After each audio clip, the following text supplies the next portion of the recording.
Bismillah, kita mulai. Sharing session ini saya kasih topik Successful Project Management. Mudah-mudahan ini juga jadi motivasi kita untuk melaksanakan project management dengan sukses. Kemudian kurang lebih akan ada 3 topik. Pertama, kita akan mulai dari pengantar project management. Karena dari peserta terlihat bahwa ada yang memang sudah jadi PM, ada yang project team, ada PMO, dan juga beberapa yang mungkin entry level ya. Jadi kita akan start dari nol, benar-benar dari basic, memahami dan mengetahui common sense dari project management-nya. Baru nanti kita akan masuk ke project management menggunakan approach atau literasi dari PMBOK, dan juga nanti kita akan sampaikan di akhir itu dengan pendekatan yang sudah kita bangun, itu ada namanya KPMM. KPMM sendiri mengkolaborasikan PMBOK dan Expected SAP. Kalau secara kebutuhan waktu, sebenarnya paling enggak biasanya ini deliver sampai dengan 10 sesi. 10 sesi half day. Berarti kita akan ada 10 pertemuan. Tapi kita akan coba memperpendek sesinya, mudah-mudahan kita bisa selesaikan 3 sampai dengan 4 sesi. Kenapa sepanjang itu? Diharapkan nanti di setiap akhir sesi itu ada latihannya. Jadi tidak hanya teman-teman tahu materinya, tapi teman-teman juga langsung belajar. Misal belajar bikin project charter, kemudian belajar bagaimana membuat scoop dan yang lainnya gitu ya. Itu yang diharapkan biar teman-teman bisa langsung berlatih. Seperti itu.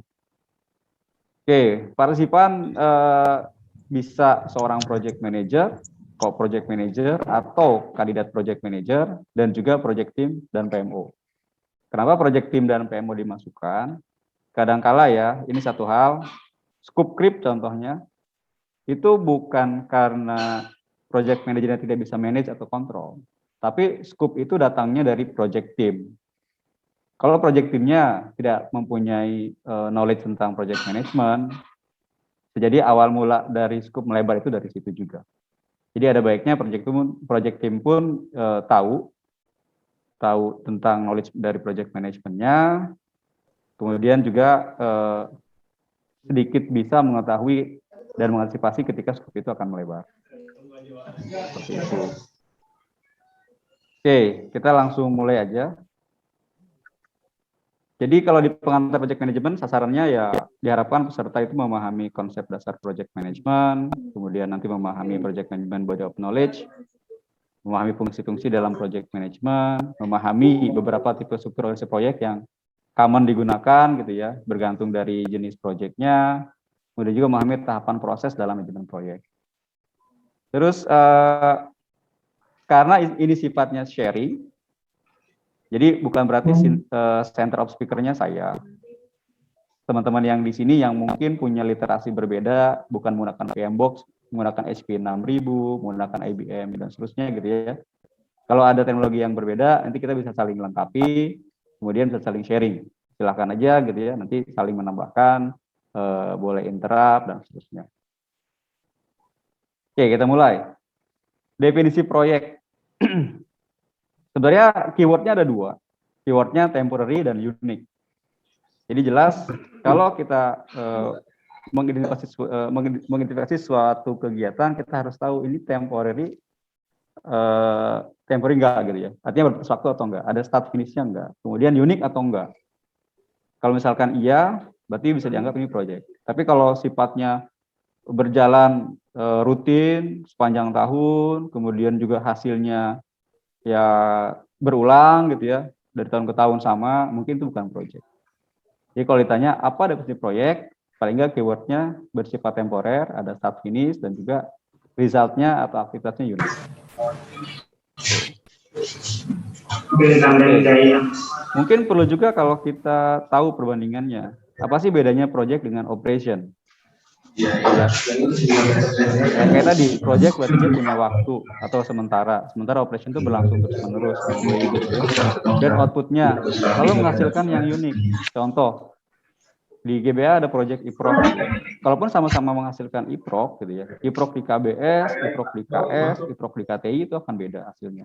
Itu pun di SAP, sama-sama dari FICO misal, FICO KBS, FICO KDL itu beda juga.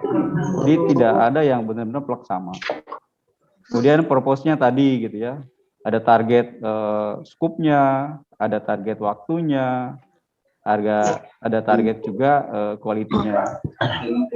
Itu. Kalau di operation memang hanya menjaga biar roda organisasinya berjalan saja gitu. Kemudian involvement, biasanya kalau operation itu memang sudah di-define fungsi-fungsi dalam departemen. Tapi kalau project bisa jadi ada stakeholder di luar dari perusahaan. Nah, kadang-kala juga kita dihadapkan dengan counterpart kita atau customer kita.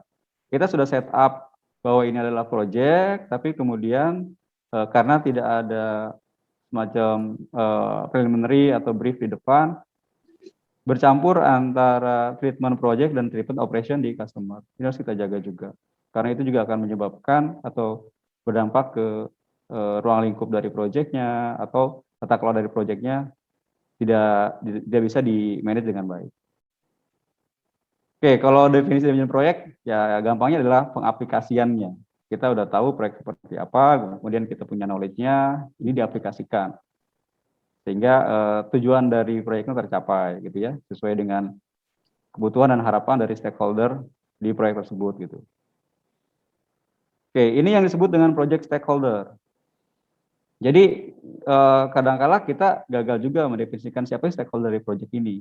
Kita hanya berpaku pada perusahaan saja atau pemilik proyeknya gitu ya. Misal kalau kita punya proyek di KBS, kita anggap stakeholder kita itu hanya orang-orang KBS. Padahal ada juga sisi lingkungannya di sana. Jadi kalau definisikan ada sponsornya. Sponsornya ya berarti pemilik proyeknya gitu ya. Bisa BOD, bisa steering komite. Kemudian ada team members, tentu aja ini bagian dari timnya. Kemudian ada customer ya tadi pemilik proyeknya gitu ya, dan juga mungkin end customer dari customer kita sebagai pemilik proyek, kemudian community atau society atau masyarakat sekitar yang mungkin bersentuhan juga atau kena dampak dari proyek ini. Others ini ya beberapa pemangku kepentingan yang tidak secara langsung mempengaruhi keberlangsungan dari proyeknya. Nah, nanti sebenarnya saat kita manage proyek kita harus perhatikan itu di tahapan mana akan bersinggungan, misal dengan government, ada perizinan di situ gitu ya. Misal kalau kita pasang FO gitu ya, kita akan melalui lingkungan perumahan, masyarakat sekitar dan seterusnya. Itu pun harus diperhatikan.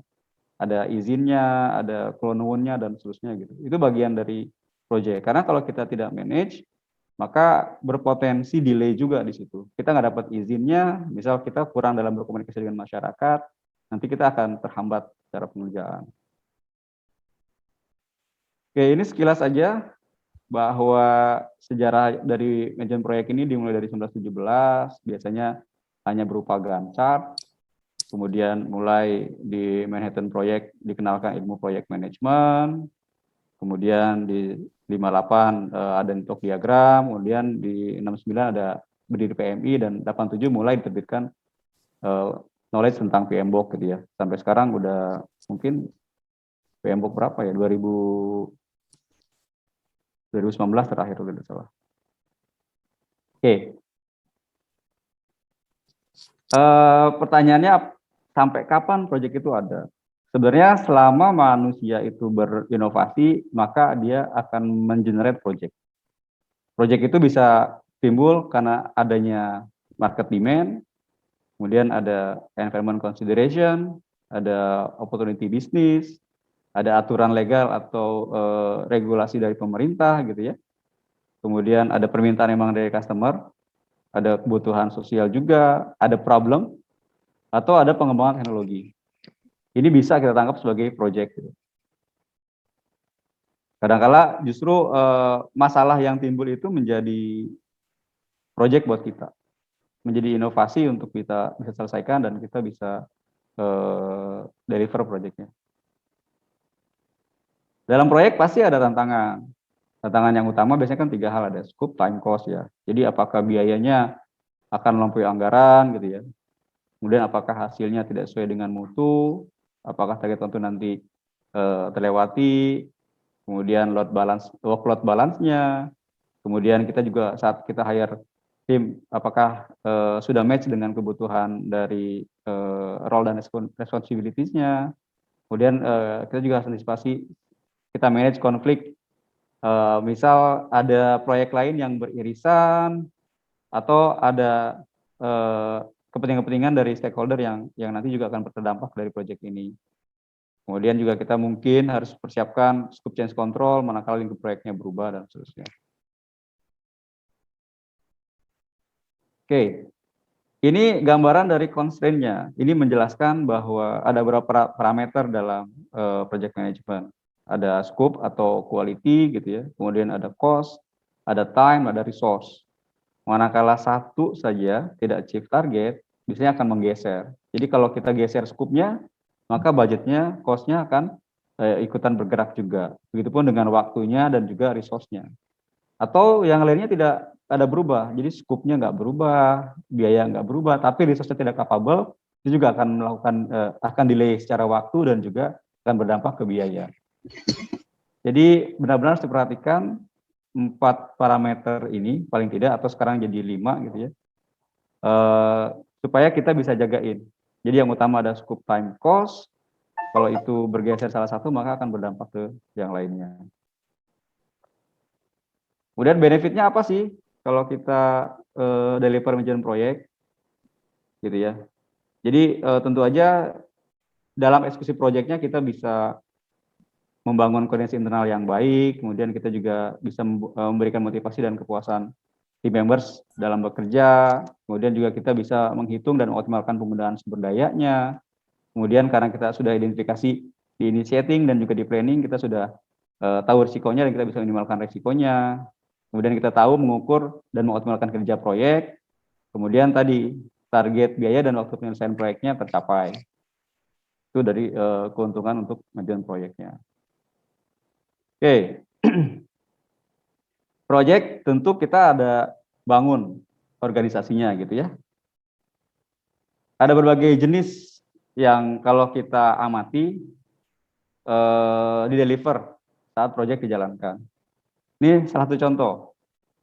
Ada proyek, mungkin contoh proyeknya proyek di internal gitu ya, di mana secara tipikal organisasi tidak ada project manager yang dedicated, tapi koordinasinya terjadi di functional manager.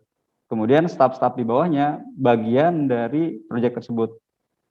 Nah, ini bisa dilakukan seperti ini, tapi tentu nanti ada dampaknya ya. Dampaknya karena tidak di assign secara full satu orang project manager, maka pasti ada kelemahan. Misal di sini ada GBA-nya, ada sistem manajemennya, kemudian ada keuangan gitu ya.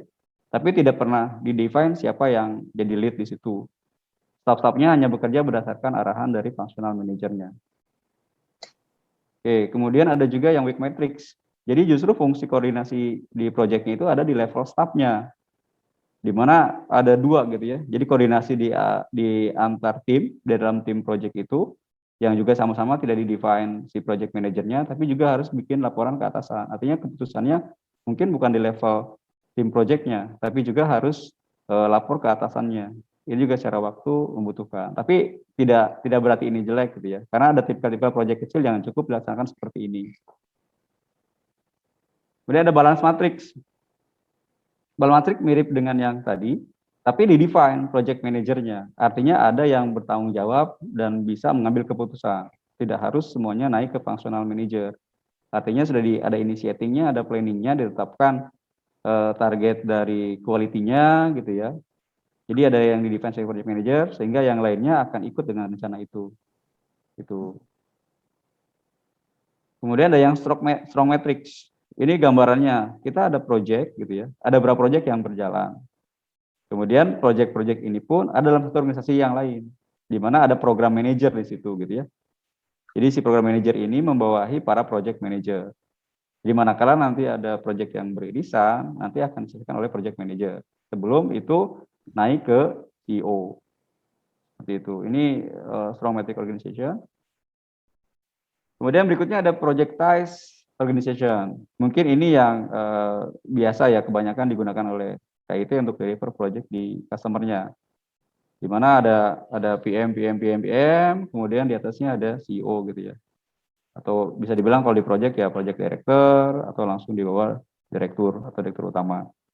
Tuh. Jadi dedicated si masing-masing staff ini bertanggung jawab atau reporting line-nya ke project manager dan project manager langsung ke chief eksekutif.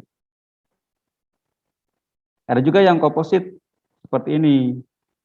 Jadi ada project manager, kemudian ada juga yang di sini juga ada project lain. Jadi si resource ini diparalelkan atau di sharing gitu ya dengan mengerjakan project yang lain. Di project yang lainnya ini nggak ada project manager. Sementara di project yang misal yang project A dia ada project manajernya, kemudian terjadi koordinasi dengan team membersnya, kemudian di project B tidak ada project manajernya, hanya mengerjakan pekerjaan kecil yang kemudian dilaporkan ke functional manager.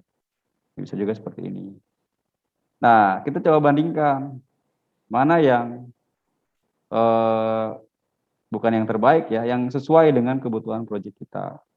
Jadi kalau kita mengharapkan role project manajernya full time, gitu ya, maka kita bisa pilih yang balance matrix, strong matrix, atau projectize. Seperti itu. Ini bisa dipilih sesuai dengan karakteristik dari projectnya. Oke. Kemudian kita mulai masuk ke proses dalam manajemen proyek. Jadi ini gambaran dari project boundaries. Sebenarnya projectnya itu dalam kotak luar yang tegas ini. Sebenarnya ini adalah satu lingkup project. Tapi kalau kita buat menjadi lebih spesifik, project boundaries itu sebenarnya dimulai dari initiating-nya. Jadi kalau yang kita manage secara primer atau hal yang harus di-manage secara utama itu di project boundaries yang ada di sini. Dari mulai initiating, kemudian planning proses, ada executing proses, sampai dengan nanti closing. Sedangkan triggernya jadi dari project initiator dan sponsor. Ada requirement segala macam, kemudian ada ya mungkin project charter juga datangnya dari sini sampai dengan nanti kita inisiasi. Deliverables-nya tadi ke end user atau menjadi aset ke depannya setelah project diselesaikan. Ini yang harus di-manage oleh project management dan tim. Gambarnya menjadi seperti ini. Jadi project management process group di PM Box itu digambarkan dari mulai initiating.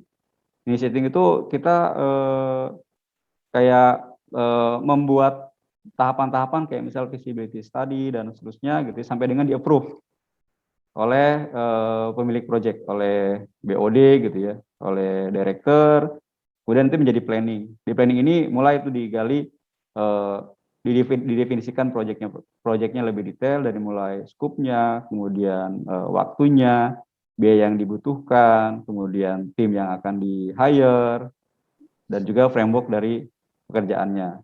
Di level executing sebenarnya ini udah mulai hanya kita melakukan controlling dan monitoring saja. Jadi bisa jadi di tahapan executing tadi, misal eksekusinya dengan SDLC, dengan waterfall atau dengan agile, ada di sini ada executing gitu ya. Ini akan berulang. Jadi setiap milestone, setiap tahapan kita akan ke planning lagi untuk memastikan ini sesuai atau tidak. Kemudian juga mungkin ada sedikit perubahan dan seterusnya. Sampai dengan nantinya selesai kita akan ada closing project. Ini penjelasan yang tadi. Di initiating kita memulai proyek baru gitu ya, sampai dengan approval. Di planning kita menentukan scope-nya, sasaran, dan juga mungkin ada rencana mutu atau target dari quality-nya. Di eksekusi tadi lebih banyak ke eksekusi dan juga monitoring secara kontrol gitu ya. Di closing ini adalah final acceptance. Oke. Yang akan kita pelajari di project management ini kurang lebih ada 10 knowledge area di project management. Ada project integration management, kemudian project scope management, project schedule, project cost management, kemudian project quality management, resource management, communication, risk, procurement, dan juga stakeholder management. Kenapa tadi saya sampaikan 10 sesi, sebenarnya gambaran dari sini. Jadi setiap sesi itu menggambarkan satu knowledge area. Jadi biar teman-teman juga lebih mengendap, jadi setelah nangkep, di exercise sendiri, kemudian bikin deliverables dokumennya, sampai dengan bisa mengaplikasikan, baru kita akan masuk ke sisi yang lain. Itu. Nanti detailnya kita akan bahas satu-satu. Oke. Di project, kemudian kita masuk ke project integration management. Sasarannya pertama, partisipan harus memahami definisi dari Project Integration Management, kemudian memahami langkah-langkah di Integration Management, memahami keterkaitan integration dengan tahapan dari proses proyeknya. Jadi Project Integration Management itu menggambarkan project phase-nya dari mulai initiating, planning, executing, monitoring dan controlling, serta closing. Ini contoh dari deliverable-nya. Jadi di initiating ada project charter yang di-approve oleh BOD, oleh project director gitu ya. Kemudian di tahapan planning kita mengembangkan project plan dan schedule tentunya di sini untuk melihat batasan mana yang masuk scope, mana yang tidak masuk scope, kemudian berapa orang yang dibutuhkan, berapa waktu dibutuhkan, sampai dengan biayanya. Di executing ya kita manage project-nya berdasarkan project management metodologi yang digunakan, entah itu waterfall, agile, atau apapun itu gitu ya. Kemudian di monitoring dan controlling tentu ada komunikasi, kita tetapkan laporan itu per weekly, monthly, dan juga mungkin ada laporan by milestone. Kemudian media komunikasinya apa? Yang weekly, misal kita offline meeting, kemudian yang monthly, misal offline meeting di level project management, misal yang monthly-nya dengan steering committee dan seterusnya. Nah, kalau setiap milestone tercapai, biasanya di setiap milestone itu ada close milestone-nya dan juga di akhir ada closing di project secara keseluruhan. Oke, kita mulai masuk ke planning proses. Jadi ketika kita diminta untuk menginisiasi suatu kegiatan gitu ya yang berupa project, pertama kita harus punya scope planningnya dulu. Definisikan, tentukan scope planningnya apa. Nah dari scope planning ini kita definisikan scope-nya. Oke, nah scope yang telah terdefinisi itu akan diturunkan menjadi aktivitas. Jadi dari scope yang definisikan, kita definisikan aktivitasnya, kita tentukan resource-nya, jadi berdasarkan kompetensinya, berapa jumlahnya, dan juga akan dibuat estimasi dari biaya yang dibutuhkan dari scope yang sudah definisikan. Itu ya, jadi kita punya scope planning, kita definisikan scope-nya, jadi kita turunkan lebih detail, kemudian kita tetapkan aktivitasnya apa aja untuk deliver scope tadi, berapa orang dibutuhkan dengan kompetensi level seperti apa, dan berapa biaya yang dibutuhkan. Oke ya. Kemudian dari pendefinisian aktivitas tadi, kita tetapkan sequencing-nya. Mungkin ada juga yang bisa paralel gitu ya. Jadi sequencing-nya entah itu milestone-nya, kemudian deliverables-nya apa, kemudian durasinya. Durasi dari setiap aktivitas. Aktivitas A butuh waktu berapa lama? 1 minggu, 1 bulan gitu ya. Nah, nanti cost estimasi ini juga didasarkan oleh tadi, bahwa aktivitas yang didefinisikan dan mempunyai durasi itu akan menentukan berapa budget yang kita butuhkan. Berapa cost estimasi lah belum budget. Cost estimasi yang di-approve ini akan menjadi budget. Jadi bedanya cost estimate dan budget adalah cost estimate yang di-approve. Gitu ya. Sedangkan aktivitas yang sudah dibuatkan sequencing-nya dan sudah mempunyai durasi waktu, itu yang kita sebut dengan schedule. Gitu ya. Kemudian schedule ini dikawinkan dengan cost budgeting sehingga terbentuk project plan. Jadi kalau ditanya gimana cara membuat project plan, ini tahapannya. Mulai dari scope planning, definisikan scope-nya, kemudian kita turunkan lebih detail di aktivitasnya apa, berapa jumlah resource yang dibutuhkan, dengan kompetensi level apa, kemudian berapa cost estimate-nya, aktivitas tadi kita tetapkan urutannya gitu ya, mana yang bisa dilakukan secara paralel, mana yang harus sequence, berapa durasi dari waktu yang dibutuhkan dari setiap aktivitas tadi, sehingga terbentuk schedule, kemudian yang tadi pun mempengaruhi berapa biayanya, biaya kita ajukan kemudian di-approve, schedule tadi dikawinkan dengan cost, sehingga terbentuk project plan. Oke. Ada pertanyaan dulu nggak? Oke. Sedikit nanya saya Pak Herwan. Siapa? Pada proses mana kita sering mendengar di KIT ini kata-kata agile. Kesannya agile ini cara termudah gitu, tapi ternyata saya juga ngikutin project management course juga. Ternyata agile ini mengandung resiko untuk proyek-proyek yang ada di KS nih. Karena KS kan based on-nya ke RKP. Kedua, based on ke penetapan anggaran ya.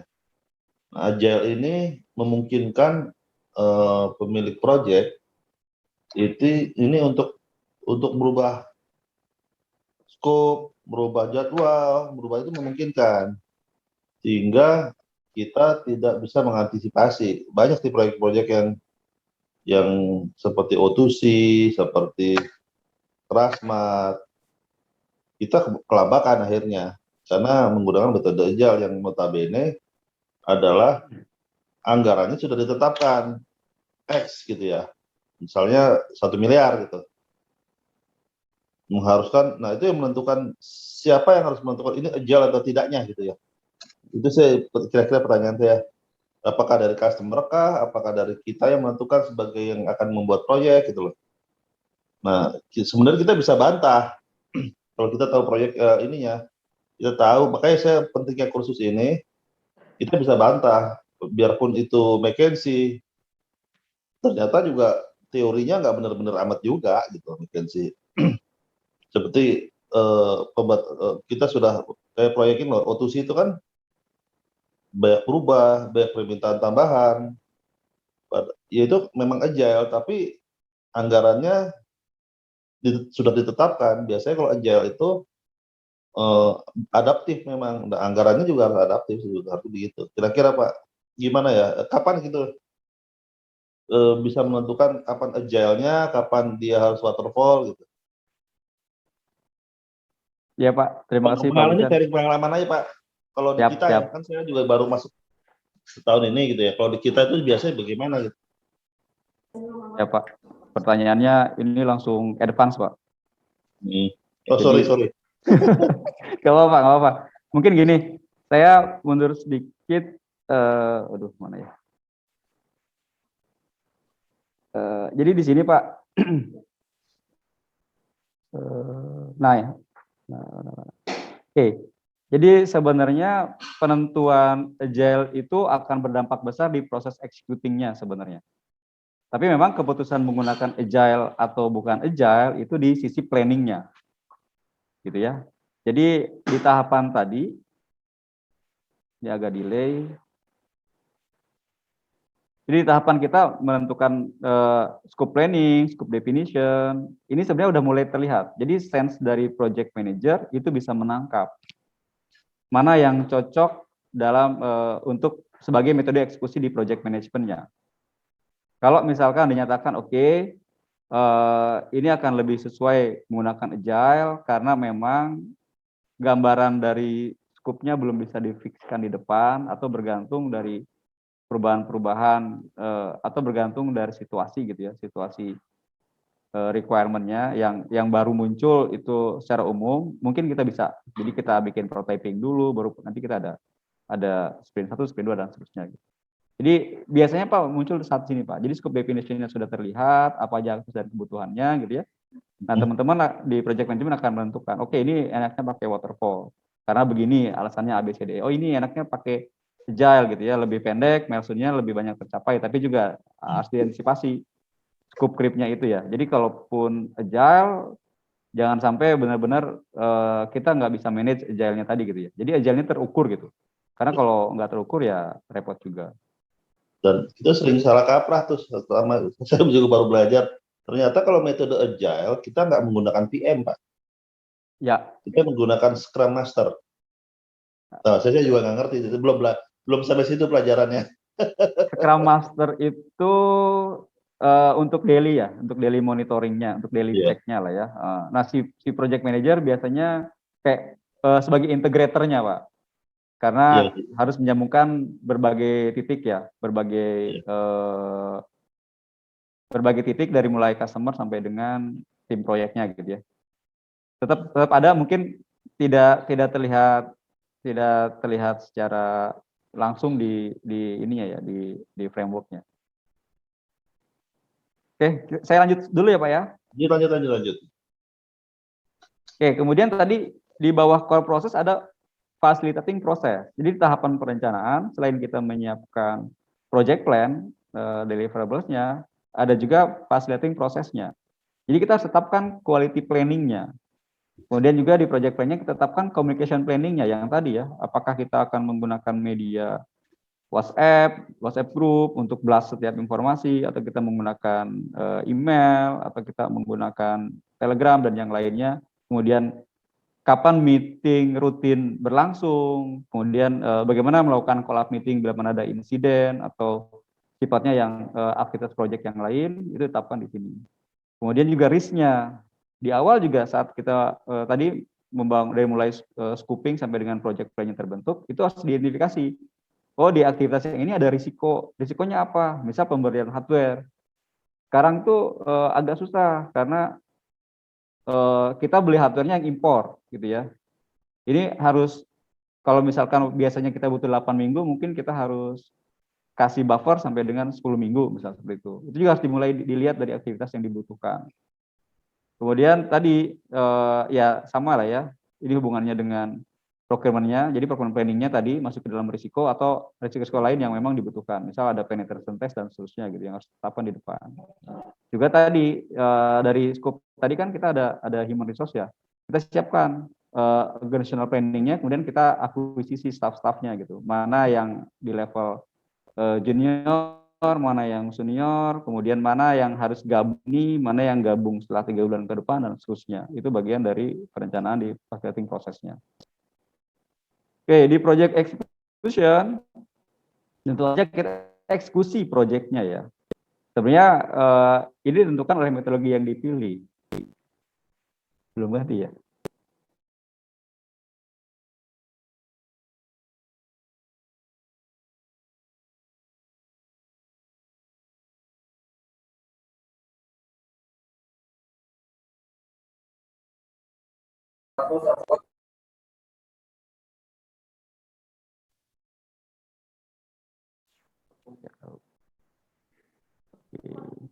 Mohon maaf ya, terputus. Saya ulangi lagi.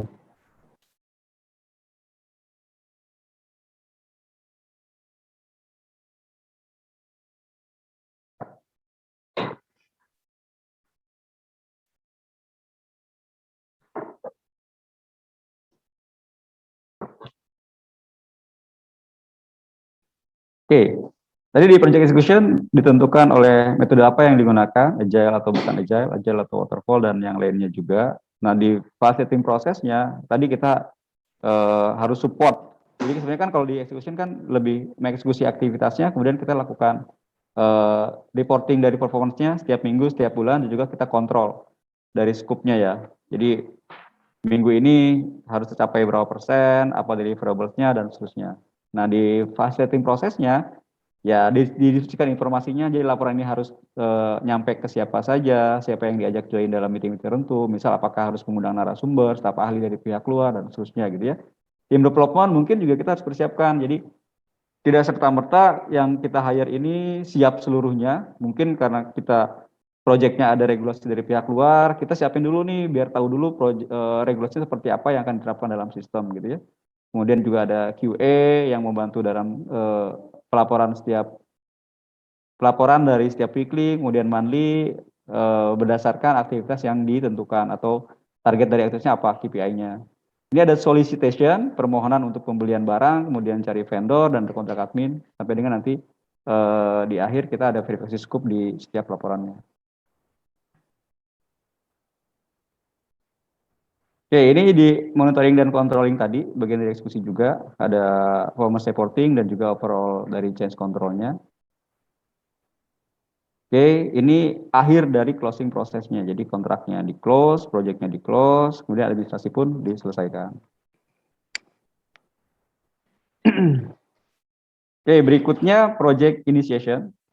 Diharapkan nanti kita bisa define project baru dan juga fase-fasenya, kita identify stakeholder-nya, dan kita butuh atau mintakan otorisasi dari setiap dokumennya. Outputnya adalah project charter.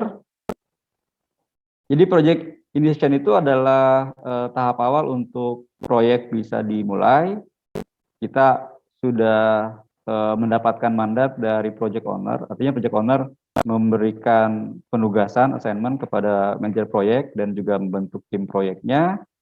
Kemudian juga di inisiasi ini tadi digambarkan proyeknya tentang apa, didefinisikan gitu ya. Kemudian nanti diturunkan dalam bentuk ruang lingkup proyeknya, kemudian tujuan proyeknya, durasinya, dan biaya yang dibutuhkan sampai dengan selesai.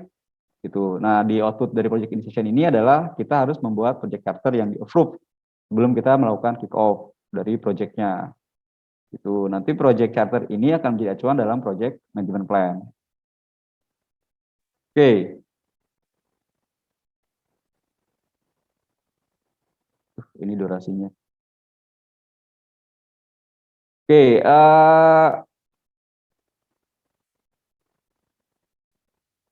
saat kita deploy project charter, paling enggak ada persyaratan minimum yang dimuat dalam project charter tersebut. Di antaranya ada judul project, ada latar belakang proyek, ada objektif dari proyeknya, kemudian ada key deliverable proyeknya, ada waktu pengerjaan proyek, estimasi proyek, dan juga key team members dan beserta dengan roles-nya. Gitu ya. Saya mau tunjukin sebelum saya masuk ke sana. Oh ya, ini dulu. Satu lagi. Jadi kalau di PMBOK, ini contoh dari project charter-nya. Menggunakan one page project charter. Yang isinya ada project title, ada project number, ada project sponsornya, kemudian ada issued date-nya. Artinya ditetapkan per tanggal berapa gitu ya. Yang memuat latar belakang proyeknya apa sih? Gitu. Ini contoh project rollout SAP FICO di KSI. Latar belakangnya pembentukan subholding, kemudian ada spin-off anak unit usaha yang membutuhkan sistem gitu ya. Kemudian delivery proyeknya apa aja, kemudian estimasinya berapa lama, berapa budget yang dibutuhkan, komponennya apa saja, sasarannya apa, dan isi proyeknya. Sampai dengan kita tetapkan key team dan siapa yang akan approve di sini. Ini contoh dari one page project charter. Oke, saya tunjukin yang versi KIT atau mungkin spesifik yang bisa digunakan di SAP.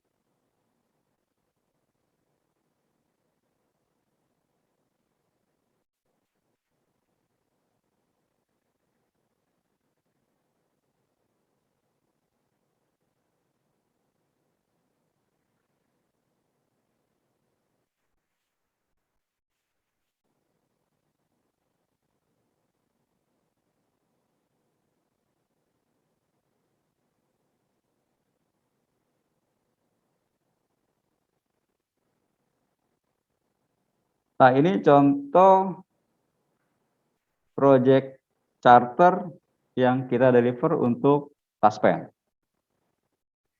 Jadi banyak perusahaan yang mengadaptasi project charter itu lebih dinamis gitu ya. Dalam artian tidak perlu banyak lagi dokumen-dokumen yang harus di-trigger setelah project charter. Kan kalau dari PMBOK, project charternya menggunakan one page, kemudian nanti ada project scoping dokumen, kemudian ada juga project plan and schedule gitu ya. Nah, di KIT kita adaptasi itu, kita adopsi PMBOK-nya dan juga kita menggunakan Accelerated SAP dan juga beberapa literasi yang lainnya. Project charternya kurang lebih bentuknya seperti ini. Ini ada project charter, isinya ada informasi umum gitu ya, nama projectnya apa deskripsinya, kemudian siapa yang nanti akan prepare dokumen project charternya. Memuat latar belakang, kemudian ada tujuan dari proyek itu sendiri, kurang besar ya. Memuat tujuan dari proyek itu sendiri, kemudian asumsi dari proyek, ini yang saya sampaikan, mana yang in scope dan out of scope gitu ya. Terus nanti ruang lingkup pekerjaannya apa saja, artinya akan kita deliver sebagai scope, dan juga aktivitas mungkin ada training dan seterusnya.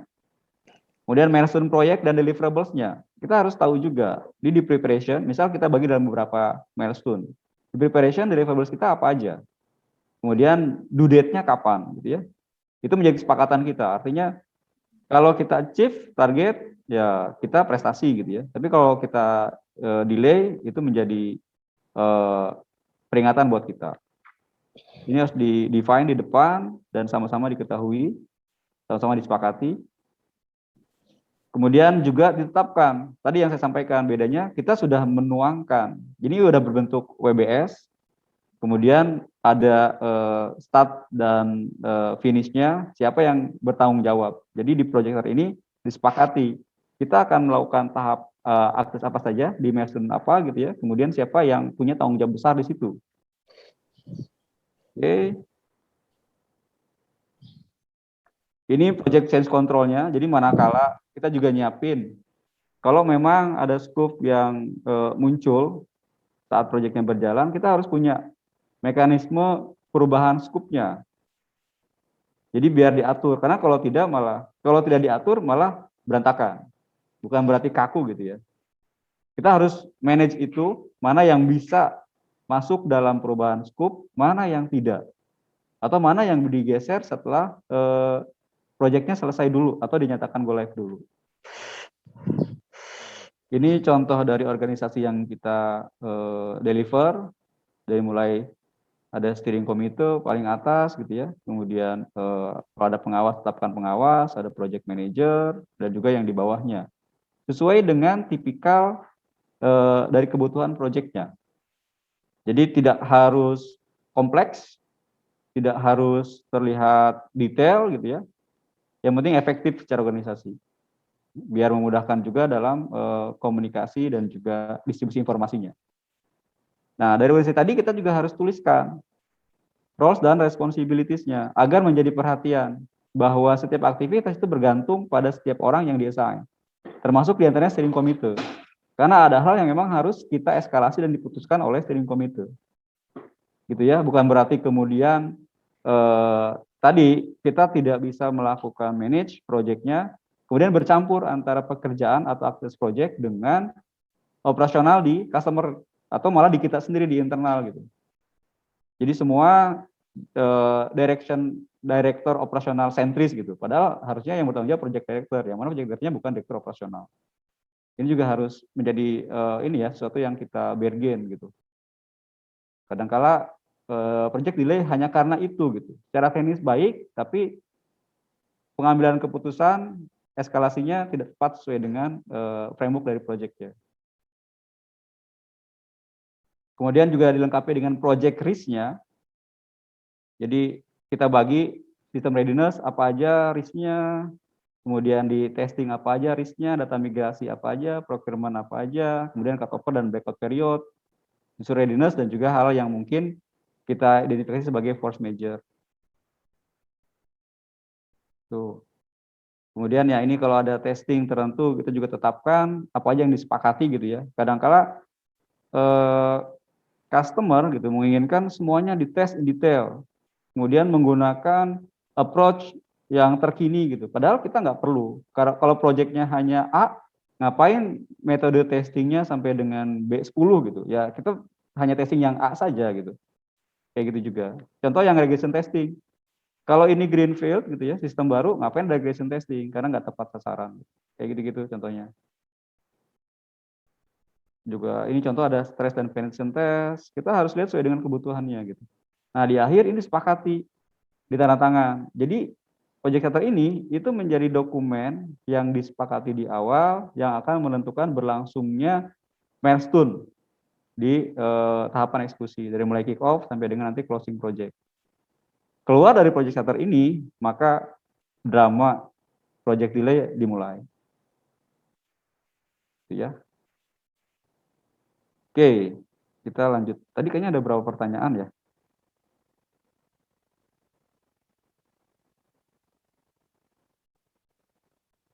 Pertanyaan dari... Ada pertanyaan dari Pak Tritego, Pak Erwan. Pak Tri. Ya. Jika proyek sudah ditentukan menggunakan waterfall, tapi di penelitian proyek ditemukan kasus berupa tambahan. Oke, nah ini juga bagian dari ini ya, dari initiating dan planningnya. Artinya kalau di project development ada yang disebut dengan MPV, minimum vehicle product gitu. Jadi kita udah tahu minimum dari requirement-nya untuk bisa menjalankan aplikasi ini gitu. Nah, kalau misalkan perubahannya bersifat major, berarti ada yang salah dengan perencanaan kita. Kemudian apakah kita bisa pindah dari waterfall kemudian ke yang misalnya kita udah pakai waterfall nih, kemudian kita ada perubahan yang besar. Ya sebenarnya baik lagi kita akan lihat isunya gitu ya. Kalau itu major kemudian berdampak pada misalnya blueprint-nya berubah dan seterusnya, ya kita harus kembalikan dulu ke sana gitu. Artinya disepakati bahwa ini akan berdampak delay gitu, karena kita sepakati di awal skupnya apa, kemudian muncul requirement baru yang menurut kita itu major, maka kita ya harus minta paling nggak penambahan waktu, atau bahkan kalau berdampak ke biaya kita harus ada perubahan biaya di situ.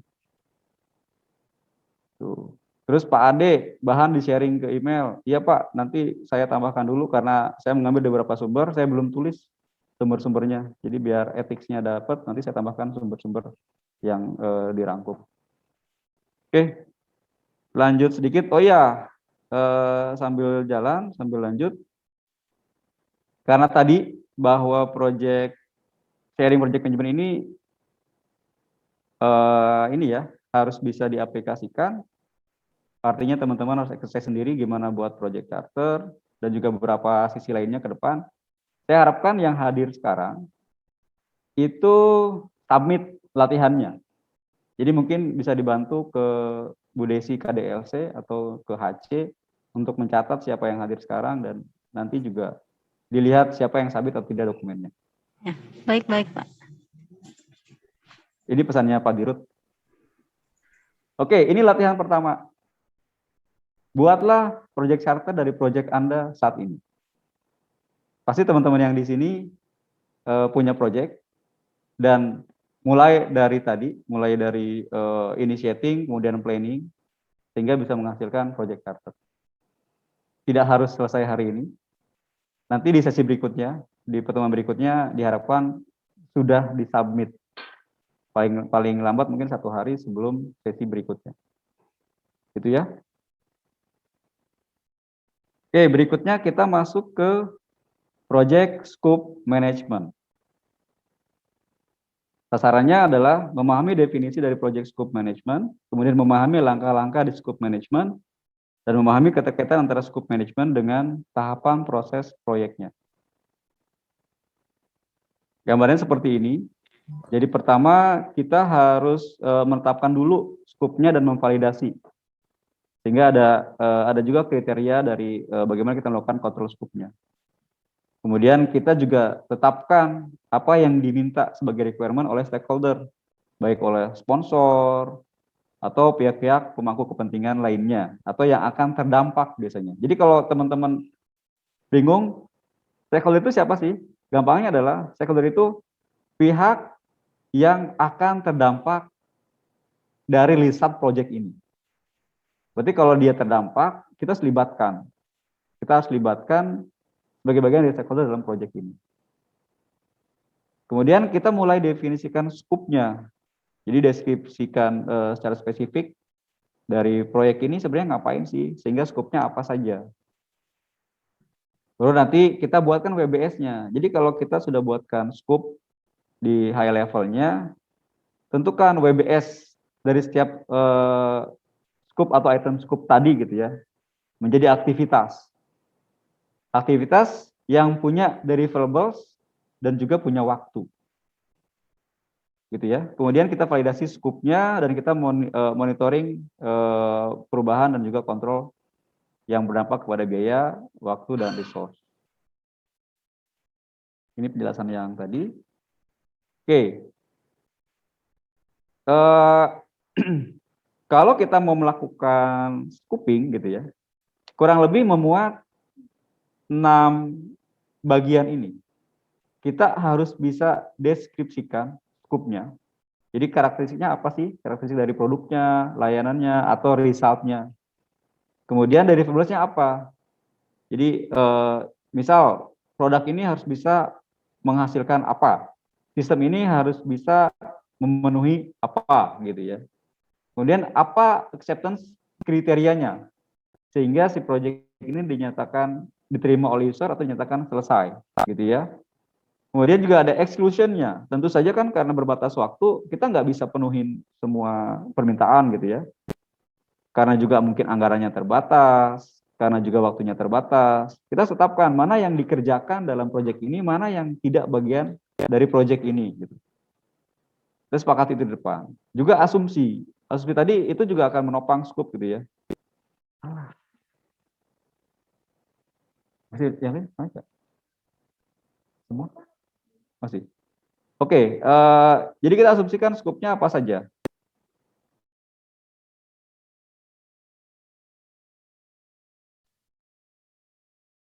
Saya juga mati. Ya. Mohon maaf, putus lagi. Kita ulangi lagi.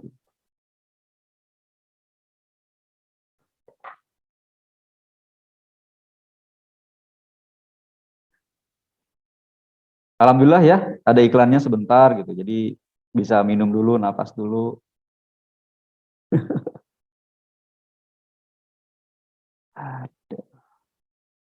Oke ya, lanjutin ya. Jadi di project scoping dokumen atau saat kita melakukan scoping juga kita harus ada exclusion-nya. Kita harus tangkap bahwa oh iya, ini beririsan dengan proyek kita, tapi kita bilang ini bukan bagian. Ini beririsan iya, tapi bukan bagian dari pekerjaan ini. Mungkin kita tetapkan di tahapan berikutnya atau malah tidak dikerjakan sama sekali gitu ya.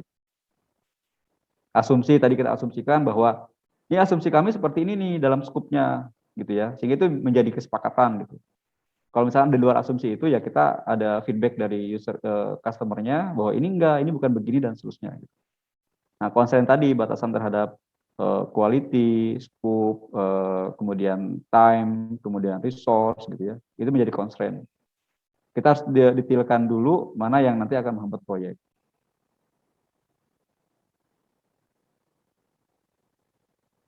Oke. Kemudian kita mulai WBS. Jadi WBS itu adalah kita membuat aktivitas yang kita breakdown dari setiap scope. Nah, WBS itu nantinya dia akan punya durasi, punya resource, dan juga punya cost serta deliverables. Kita harus tetapkan WBS itu punya nomor atau kode yang unik.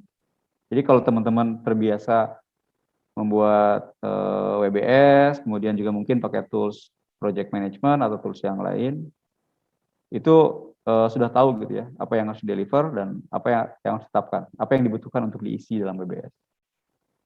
Oke, ini contoh. Contoh proyeknya adalah software product release 5.0. Gitu ya. Task di level satunya itu ada project management, ada product requirement, ada detail design, ada construct, dan ada integration and test. Misal seperti ini. Nah, di project management itu ada sub aktivitasnya, ada planning, ada meeting, ada administration. Product requirement, ada software, user documentation, training program material, dan seterusnya. Ini contoh WBS yang kita coba, ya ini baru semacam mind map lah ya. Sebenarnya kalau kita punya pekerjaan software product release 5.0 gitu ya, apa aja sih yang harus kita kerjakan secara tahapan gitu ya. Kemudian dari tahapan tadi dibuat lebih detail lagi. Ini baru level 2. Oke, kemudian ya ini sekedar ini aja sih. Jadi biar WBS-nya rapi gitu ya, ada cara-cara penulisannya gitu. Oke, latihan kedua. Latihan kedua, jadi kalau teman-teman sudah punya project charter, kalau project charter terusnya PMBOK kan sederhana ya, hanya one page. Nah yang kedua ini teman-teman tetapkan scope proyeknya. Kemudian identifikasi constraint dan asumsinya. Kemudian buat tahapan proyeknya, yang tadi Melson tadi, dengan deliverables-nya apa gitu ya. Kemudian buat WBS-nya. Ini udah ditentukan nih, 1 buah level 1, 3 buah level 2, dan 3 buah level 3 di masing-masing level 2. Oke, pertanyaan dari Pak Tri, apa itu?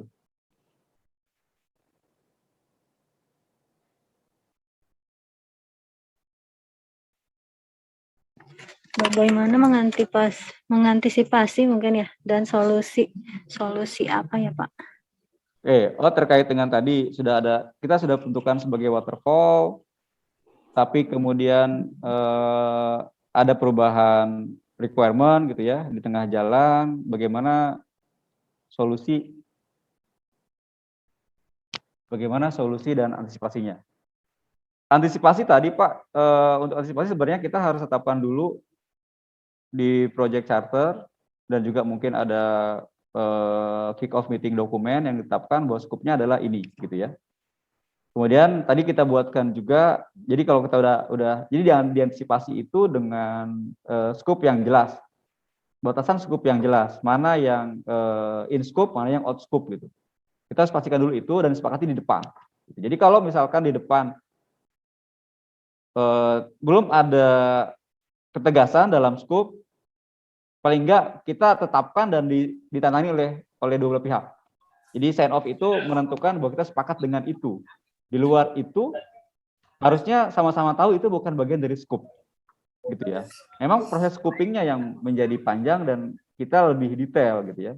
Terhadap hal yang masih abu-abu, ya udah kita state bahwa ini di luar scope ya. Jadi kalaupun ada permintaannya di tengah jalan, ini udah ada sign off-nya, gitu ya, bahwa ini di luar dari scope. Gitu. Tapi kemudian sama-sama tadi tetap ada mekanisme untuk manage requirement dari perubahan scope gitu ya. Yang tadi ada mekanisme scope change control-nya. Manakala ada di raise gitu ya. Kemudian kita ada identifikasi kan, oh ini ada permintaan perubahan scope gitu ya, ada change request di situ. Kita identifikasi oleh tim melihat, oh ya ini nggak bisa karena major gitu ya. Ini juga di luar dari statement scope yang disepakati dalam project charter misal. Nah kita harus bahas dengan di level project management bahwa ini di luar dari scope. Kalau di luar dari scope, ini akan berpotensi menyebabkan delay secara waktu, kemudian juga kualitasnya juga jadi turun, bahkan berdampak ke biaya. Kalau tidak putus di project management, maka kita harus naikkan ke steering committee. Kadangkala justru memang harus seperti itu. Dampaknya harus disampaikan, impact-nya gitu ya. Karena kan sebenarnya sukses go live sesuai target itu bukan hanya kebutuhan dari kita sebagai implementer atau sebagai developer, tapi kebutuhan dari kliennya. Kalau kliennya nambah terus, target running di aplikasi misalnya, kalau project aplikasi juga akan mundur. Mundurnya digunakannya sistem tersebut juga akan merubah rencana dari manajemen. Harusnya misal di Januari 2022 dia pakai sistem, tapi karena perubahannya jalan terus, nggak pakai sistem, secara perencanaan mereka akan rugi. Misal dengan sistem baru harusnya mereka bisa mengcover layanan bisnis apa, tapi karena permintaannya banyak ini nggak jalan-jalan bisnisnya. Mendingan kita tetapkan scope yang jadi ada minimum vehicle product untuk bisa jalan dulu, kemudian ada enrichment, ada pengayaan atau ada improvement di tahapan-tahapan selanjutnya gitu. Solusinya hanya harus diputuskan bersama. Sama-sama tahu bahwa ini adalah targeting project kegiatan yang dilaksanakan bersama-sama gitu ya. Jadi kalau yang satu mundurin aktivitas ini akan berdampak tidak hanya di proyeknya tapi juga ke dampak operasionalnya gitu. Karena rencana strategis itu akan terdampak dari delaynya proyek ini. Seperti itu. Oke, ini latihan berikutnya. Jadi setelah project charter ini latihan berikutnya. Diharapkan nanti juga disubmit. Ini endingnya adalah kita punya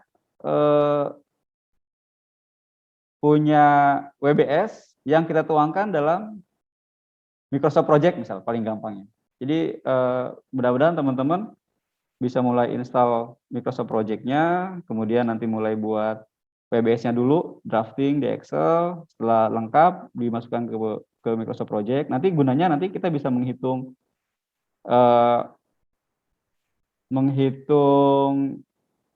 CPM-nya, Critical Path Method-nya. Jadi dengan Microsoft Project itu udah otomatis tahu mana rantai terpanjang dari akses project-nya, kemudian mana yang tidak boleh delay, gitu ya. Kalau ya dengan Excel bisa sih muncul hitung-hitungannya dapat, tapi kalau sequence semua, tapi kalau ada yang paralel, ada yang satu step itu akan berat. Gitu. Oke, berikutnya kita masuk ke project schedule management.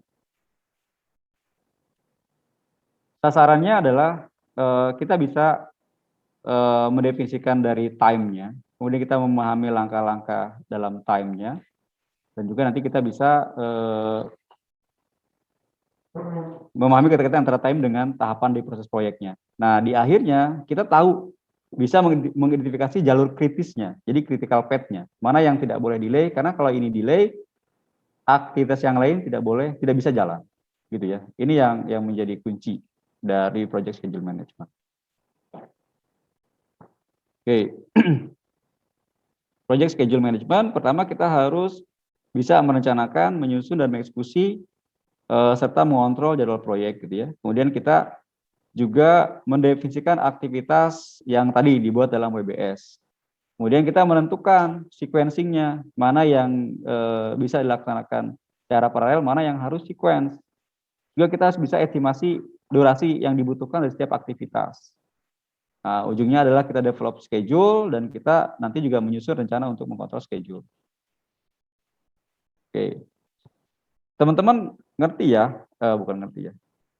Teman-teman harusnya bisa udah tahu ya bahwa schedule itu adalah aktivitas yang diberikan durasi, gitu ya. Jadi kalau apa bedanya schedule dengan waktu? Schedule itu pasti punya aktivitas. Kalau waktu dia hanya satuan waktu saja.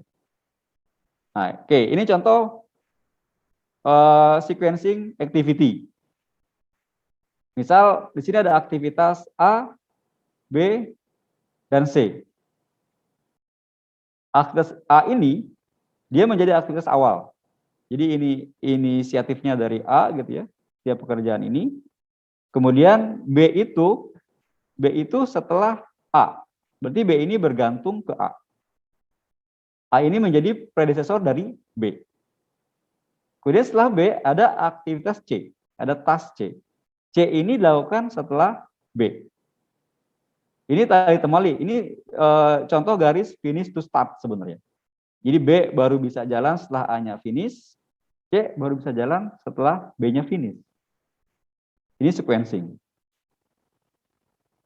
Jadi bisa juga dipahami C ini nggak bakal jalan kalau A-nya nggak jalan. Karena C ini justru bisa jalan setelah B. Gitu ya. Nah, ini gambarannya. Jadi yang common ada finish to start, ada finish to finish, ada start to start, ada start to finish. Bedanya kalau finish to start berarti task B ini adalah suksesor dari task A, atau task B ini dependent terhadap task A. Kalau finish to finish gitu ya,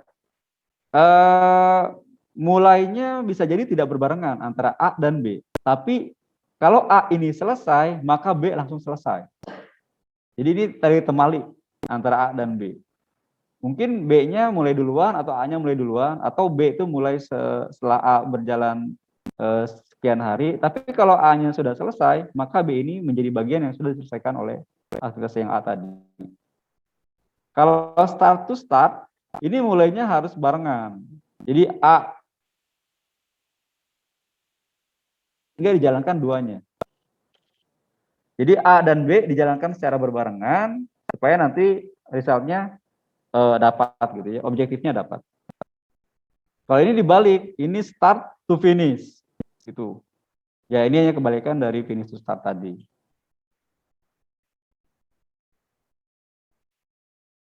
Putus semua nggak sih? Jalan nggak? Oke. Nah terus ada juga lead and lag.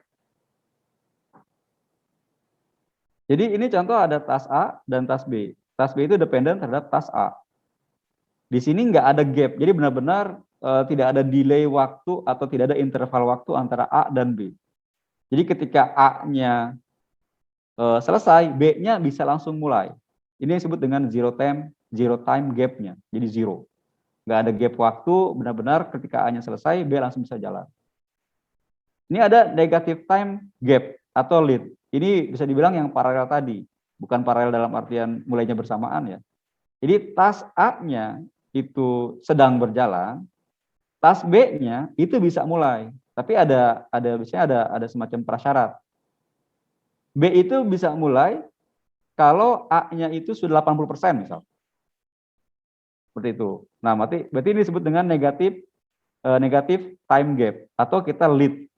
Oke, ini B-nya nggak perlu nunggu bener A selesai deh. Ini B-nya bisa jalan kalau A-nya tuh sudah masuk dalam tahapan ini, seperti itu. Nah, yang ini positif time gap. Misal tas A-nya sudah selesai, tapi tas A ini selesai, tidak berarti B-nya bisa langsung mulai. Ada waktu yang harus ditunggu. Kalau secara sistem, saya belum tahu ya, mungkin teman-teman bisa punya pengalaman lebih. Tapi kalau contoh di konstruksi, ini pengecoran misal. Ini kita udah selesai ngecor di titik apa gitu ya. Tapi B ini karena akan berdiri di titik yang dicor, ini harus nunggu dulu bagian dari idle tadi gitu ya. Nunggu dulu 2 hari. Jadi 2 hari ini si A ini nggak ngapain, jadi lebih ke idling proses aja. Sampai dengan kering baru B-nya bisa dilakukan di atas A. Gitu. Ini terjadi juga gitu. Ya sebenarnya kalau secara tas ya udah tambahkan aja tas A itu setelah pengecoran ada pendinginan gitu ya. Tapi kalau di project management bisa diartikan pendinginan itu bukan bagian dari aktivitas karena do nothing sebenarnya. Jadi si resource-nya nggak ngapa-ngapain, hanya nungguin tas A-nya selesai dulu atau didinginkan, baru yang B-nya bisa dilaksanakan di atas A. Tuh, ini disebut dengan positive time gap atau lag.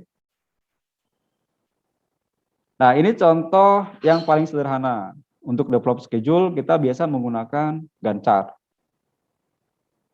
Kita tentukan jenis kegiatannya apa saja. Kemudian ini mungkin satuannya hari atau week, bisa juga seperti ini. Kasih bold kapan dilakukan berdasarkan schedule-nya gitu ya. Ini di minggu 1, minggu 2, kemudian framework di minggu 3 sampai dengan minggu 6 dan seterusnya. Oke, nah ini contoh dari develop schedule yang tadi menggunakan WBS. Ini level 0-nya pembangunan rumah, level 1-nya ada persiapan, project start dan seterusnya, gitu ya. Kemudian berapa durasi yang dibutuhkan, terdefinisi start dan finish-nya, kemudian ditentukan mana predecessor, mana successor. Ini contoh ada yang 4 hari start to start gitu ya, 2 hari start to start gitu ya. Kemudian kalau kosong gini, ini cenderung finish to start. Jadi aktivitas nomor 5 baru boleh jalan kalau 4-nya sudah selesai. Ini gambarnya seperti itu.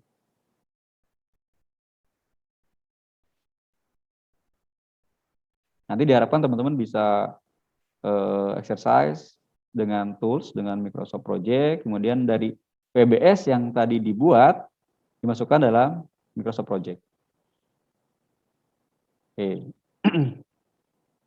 Kita masuk ke critical path, atau jalur kritis dari proyek. Jadi kalau secara definisi, critical path itu adalah data aktivitas yang menentukan waktu tercepat, gitu ya. Tapi untuk mengidentifikasinya itu merupakan jalur terpanjang, gitu ya. Jadi kita misal ada aktivitas tadi, ada aktivitas 1, 2, 3 sampai dengan 5, gitu ya. Kita lihat, misal kalau 3 itu paralel bisa dengan 2, tapi 4 itu nggak boleh jalan sebelum 2, maka itu kita bilang sebagai jalur kritikalnya. Jadi kalau 2-nya nggak mulai, 4-nya nggak bisa mulai, kalau 4-nya nggak mulai, 5-nya nggak bisa mulai. Kita hitung berapa waktu yang dibutuhkan untuk mengerjakan 1, mengerjakan 2, mengerjakan 4, mengerjakan 5. Tuh. Nah, ini contoh bagaimana kita menggambarkannya. Misal, ini ada kotak. A itu menggambarkan dari nama tasnya, kotak di bawahnya menggambarkan dari durasinya. Ini berbagai macam model penggambarannya. Jadi ada kotak-kotak seperti ini atau kayak semacam linked list, single linked list, double linked list gitu ya. Kemudian ini ada lag-nya. Lag ini yang tadi menentukan apakah positive gap atau negative gap gitu ya. Ini untuk masuk ke aktivitas berikutnya. Sehingga nanti akan terbentuk network diagram. Nah, ini contoh yang ketiga.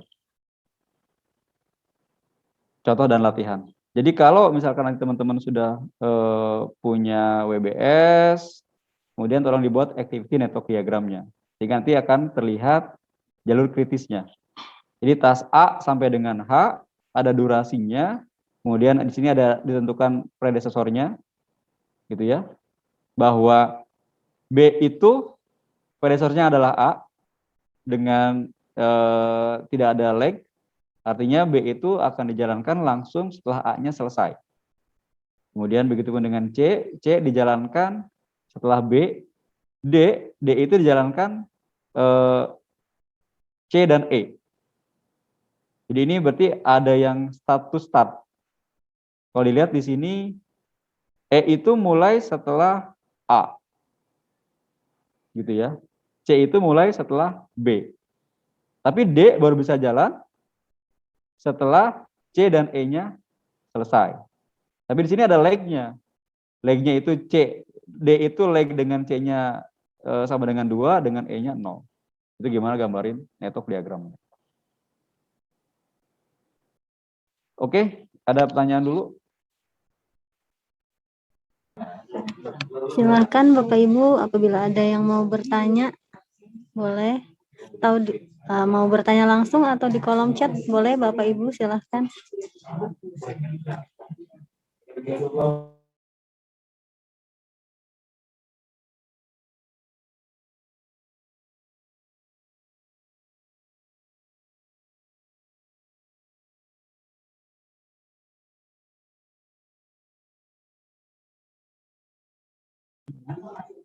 Silahkan yang mau bertanya, Ibu dan Bapak. Barangkali ada yang masih belum mengerti atau yang mengganjal, boleh langsung dengan Bapak Erwannya atau di kolom chat boleh.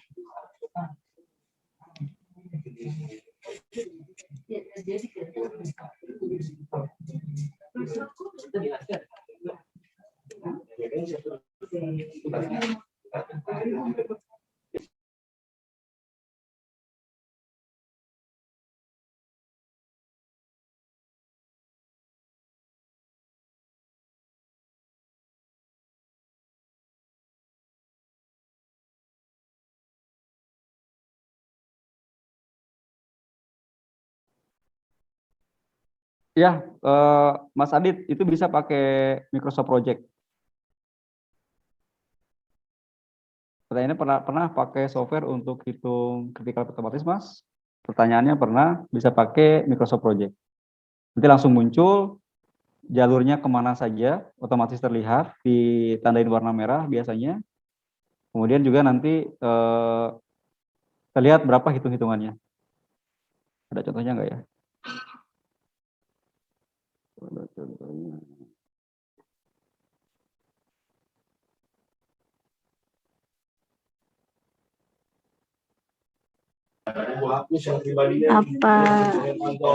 Apa sudah terjawab Mas Adit pertanyaannya tadi atau Berbayar apa free? Berbayar. Microsoft Office berbayar. Kalau ya cari yang free mungkin bisa juga sih. Cuman saya belum pernah ekspor yang lain selain Microsoft Project.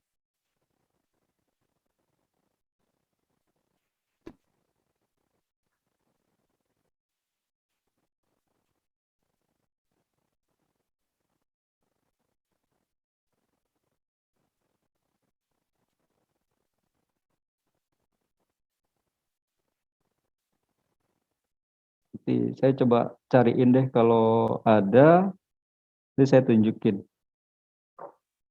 Coba sebentar. apakah ada yang mau bertanya lagi Bapak dan Ibu? Apakah ada metode khusus dan optimal ketika kita sedang dalam fase testing dan training tapi tanpa tatap muka? Apakah ada metode khusus dan optimal ketika kita sedang dalam fase testing dan training? Oke. Mungkin gini, Mas Fahri, kayak Mas Fahri juga lumayan gitu ya, lumayan sedang mengalami lah bahwa sekarang kita manajemen remote atau bekerja secara remote. Bisa share sedikit mungkin yang dilaksanakan di Taspen kayak apa? Karena kan ini sharing ya, jadi kita harus saling isi. Jadi selain nanti secara teori, kemudian juga teman-teman juga bisa saling update di project sekarang di masa pandemi itu kayak apa sih delivernya. Silakan Mas Fahri. Baik, terima kasih banyak Pak Herwan. Selamat pagi rekan-rekan Bapak Ibu sekalian. Pagi Mas. Kebetulan ini saya mengajukan pertanyaan sebelumnya Pak. Jadi apakah ya kita ketahui 1-2 tahun belakangan ini kita dilanda pandemi ya, yang memang mengharuskan kita mengadakan training maupun testing tanpa adanya tatap muka gitu. Dan banyak yang dirasakan oleh kita itu kiranya kurang apa ya, mungkin belum menemukan metode yang pas gitu untuk mengoptimalkan training maupun testing yang dilakukan tanpa tatap muka.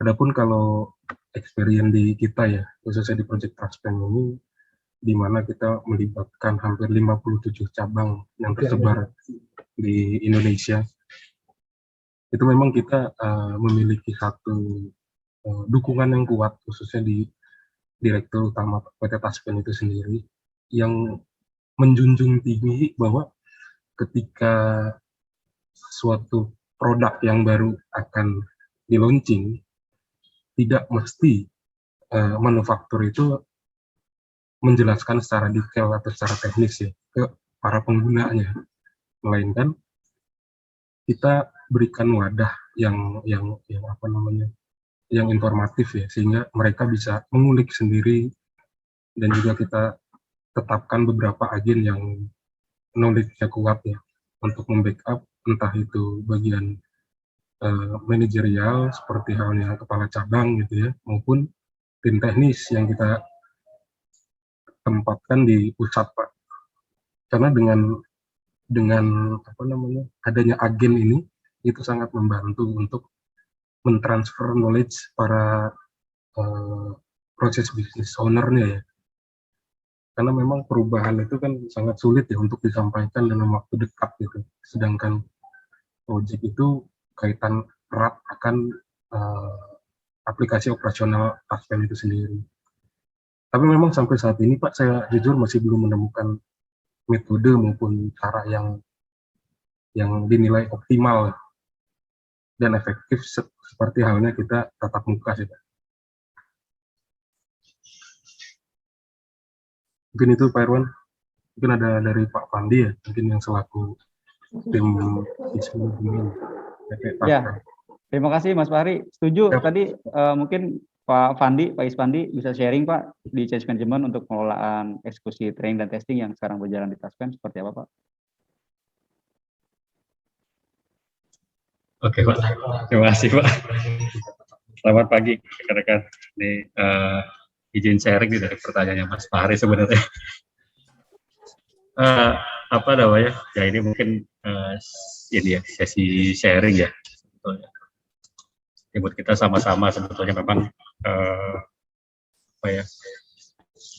tantangannya kita di era sekarang ini memang lebih banyak pakai software yang bisa dilakukan tanpa tatap muka.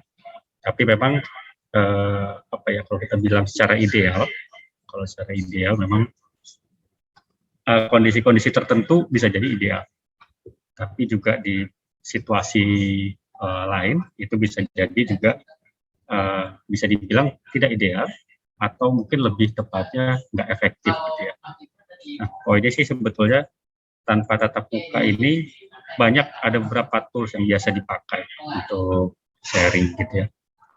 Ada yang pakai GoToWebinar, itu juga fiturnya juga biasa dipakai partner, biasanya kolega saya biasanya pakai GoToWebinar karena mereka punya fitur untuk interaktif gitu ya, selain Zoom yang biasa dipakai selama ini. Polling juga bisa di situ. Kemudian untuk sesi sharing juga kita juga bisa melihat keaktifan peserta di sana ya, partisipasi. Nah, kalau metodenya sendiri memang ini ya, kita tidak ada metode khusus ya, tapi memang kita coba mengoptimalkan dengan keterbatasan yang ada. Tapi poinnya adalah komitmen dan juga konsistensi. Jadi memang kalau kita tanpa tatap muka ini kita harus punya satu komitmen yang kuat dan juga istilahnya dalam perahu yang sama ya, bahwa kondisi tidak ideal tapi kita harus melakukan itu supaya tujuan atau goals-nya kita bisa tercapai. Nah ini kalau kita bilang komitmen ini tidak terlepas dari peran dan juga tanggung jawab masing-masing individu. Jadi kita tidak bisa menaruh beban itu di pundak project management, ya, ataupun steering committee, ataupun peran-peran yang memang punya keputusan. Tetapi itu dari setiap individu, bahwa kita berangkat dengan tujuan yang sama, mestinya juga kita harusnya mendukung. Idealnya begitu ya, kalau kita ambil garis lurusnya ya. Gitu ya. Nah, komitmen inilah dan juga konsistensinya yang kita perhatikan. Jadi kalau memang di hari pertama katakanlah untuk kita deliver secara online, kita harus bisa menilai atau kita mengukur biasanya. Kita kemarin di Tasped ini setiap katakanlah ada 5 hari untuk training ataupun testing. Dalam setiap hari itu kita selalu mengukur performance. Performance itu bukan performance software-nya, tetapi keaktifan peserta dan juga pemahaman yang didapat dan juga dari narasumber. Dia bisa nggak menyampaikan materi yang memang tidak bertele-tele, tetapi durasinya bisa terjaga dan juga tepat sasaran. Nah, itu sebenarnya tantangan di sebelah lebih ke arah sana. Jadi kalau kita bilang metode khusus, mungkin selama ini saya coba ikuti sesi sharing global ya untuk era 4.0 dan juga menuju ke 5. Tantangannya sebetulnya itu komitmen dan konsistensi, dan juga satu sih sebetulnya continuous improvement. Nah, kalau metode, saya pikir dengan semua metode yang ada saat ini bisa tetap dioptimalkan. Lebih ke arah sana dulu. Mungkin itu dulu Pak tanggapannya saya, Pak. Silakan mungkin pada teman-teman tanggapan yang lain atau ada pertanyaan lain. Oke, terima kasih Pak Fahri dan Pak Fandi sharingnya. Saya pikir ya itu optimal sudah dijalankan dan paling tidak sudah terlihat outputnya ya. Tentunya sambil jalan kita juga ada improvement untuk tetap bisa membuat semuanya well managed. Oke, pertanyaan dari Pak Tri berikutnya, bagaimana metode testing performance terhadap aplikasi yang kita develop? Aplikasi tersebut tentunya diakses oleh lebih dari 5 user dalam waktu bersamaan. Saya dapat update dari Taspen juga, itu ada memang ada performance test dan juga ada performance penetration test. Tapi mungkin yang bisa menjelaskan tools yang digunakan apa, kita coba dengar dari Pak Wahyudin deh sharingnya. QA-nya Taspen, Pak Wahyudin. Yo, selamat pagi teman-teman. Jadi performance jelek itu menurut saya tidak bisa dinilai langsung di ujung ya. Jadi pertama kalau misalkan ini kan saya melihat pasti endingnya akan dibenturkan kita dengan yang namanya performanya nggak bagus. Jadi menurut saya dari kacamata QA yang pertama testing itu macam-macam. Ya, testing itu tidak hanya di akhir sebuah fase. Jadi testing itu dimulai dari awal, bahkan dari preparation-nya. Dari preparation itu tuh dari misalkan kita mengakses dulu sebelum jauh dari testing nih, sebelum jauh dari testing ke performance ya, saya melihatnya dulu itu tuh dari misalkan penentuan hardware yang akan digunakan, software yang akan digunakan, jumlah user, dan itu harus diakses dulu. Itu jauh sebelum kita berbicara testing. Kemudian setelah itu kita masuk ke dalam testing yang tadi saya bilang macam-macam. Misalkan dari unit testing, apakah sudah betul kita itu menggunakan metode atau melaksanakan unit-unit testing itu. Karena itu akan sangat mempengaruhi dari tadi dari performance, karena performance itu menurut saya tidak hanya jumlah dari usernya. Nah, kemudian setiap tahapan testing itu bisa dilakukan. Nah, baru menjawab pertanyaannya Pak, menggunakan tools apa? Nah, tools yang paling paling mudah itu adalah menggunakan manual. Toolsnya adalah menggunakan manual. Seperti apa? Di KS. Di KS itu toolsnya hanya telepon dan jam yang disamakan waktunya. Bebarengan. Itu tools yang paling, pokoknya jam 9.00 semua menjalankan aplikasi yang berat-berat silahkan ditarik. Nah, itu juga tools menurut saya. Tetapi ada loh sebenarnya tools juga yang dikhususkan untuk mengukur performance. Seperti apa? Ya, saya baru sebutkan di sini yang disebut misalkan menggunakan Gmeter. Gmeter itu adalah sebuah tools gratis dari Apache yang dia basicnya Java dan dia bisa memberikan report atau mengukur keberhasilan atau ukuran digunakan menggunakan testing otomatis. Nah, di situ dia bisa di-set menggunakan yang namanya virtual user.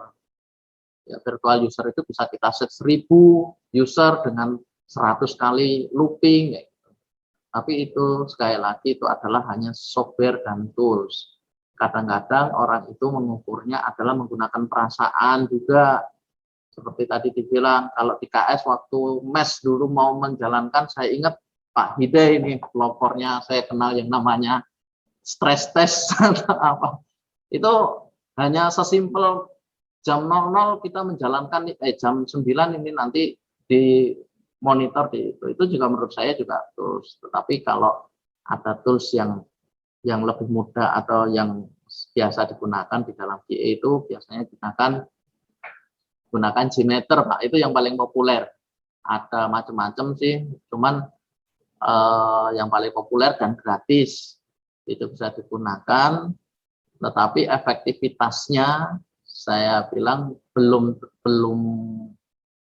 benar-benar bisa menggambarkan perasaan ya, karena performance itu kadang-kadang berbicara, user itu berbicara perasaan, buka report kok lama gitu. Itu toolsnya itu Pak Tritego, mungkin bisa semoga bisa menjawab. Oke, terima kasih Pak Wahyudin sharingnya. Pertanyaan berikutnya dari Pak Bismanur. Fase training tatap muka mungkin tidak optimal. Bagaimana project management memitigasikan jika training tersebut tidak membuat user memahaminya saat go live nanti, baik terhadap timeline, budget, dan quality.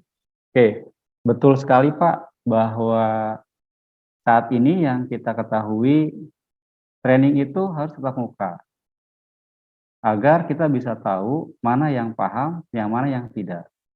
Walaupun sebenarnya dari rencana trainingnya sudah kita siapkan silabusnya, sudah kita siapkan bagaimana pengukurannya.